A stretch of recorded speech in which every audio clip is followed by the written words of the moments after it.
Hello বন্ধুরা, সবাই কেমন আছেন? চলে আসলাম আপনাদের মাঝে আরও একটা নতুন ভিডিও নিয়ে। তো এই ভিডিওটা যারা যারা গ্রাম পছন্দ করেন তাদের কাছে অবশ্যই আশা করি অনেকটাই ভালো লাগবে। গ্রামের দৃশ্য কার না ভালো লাগে বলেন? যারা গ্রাম পছন্দ করেন এরকম ঠান্ডা নিরিবিলি গ্রাম আমার কাছে অনেক ভালো লাগে। আর আমাদের গ্রামটা অনেকটাই সুন্দর, চারদিকে তো গাছপালার অভাবে নেই।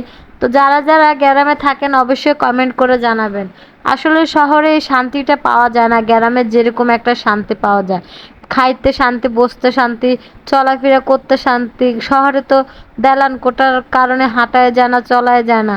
তো যাদের গ্রাম ভালো লাগে অবশ্যই কমেন্ট করে জানাবেন। দেখুন আমাদের এখানে অনেকগুলো রাধাহাঁস আছে।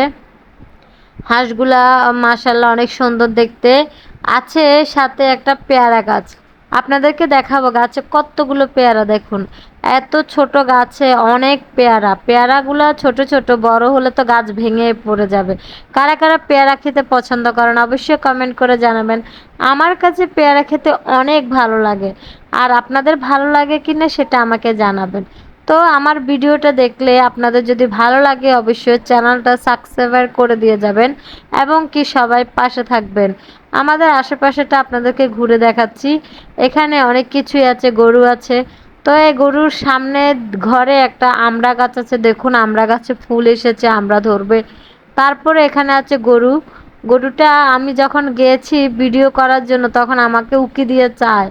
তো গরু যারা পালেন অবশ্যই জানাবেন গরু পালতে আপনাদের ভালো লাগে কিনা। আমাদের তো অনেক ভালো লাগে। আপনারা যদি আমার ভিডিও দেখে ভালো লাগে আর ভিডিওগুলো এরকম ভিডিও যদি চান অবশ্যই কমেন্ট করে জানাবেন। আমি আপনাদেরকে চেষ্টা করব এরকম ভালো ভালো ভিডিও দেওয়ার জন্য। আমার পাশে থাকবেন সবাই, আর চ্যানেলটাকে সাবস্ক্রাইব করে দিয়ে যাবেন। সবাই ভালো থাকবেন, সুস্থ থাকবেন। আজকে এই পর্যন্তই। পরবর্তী ভিডিও নিয়ে আবারও হাজির হব আপনাদের সবার মাঝে।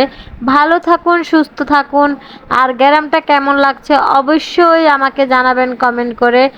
আল্লাহ হাফেজ।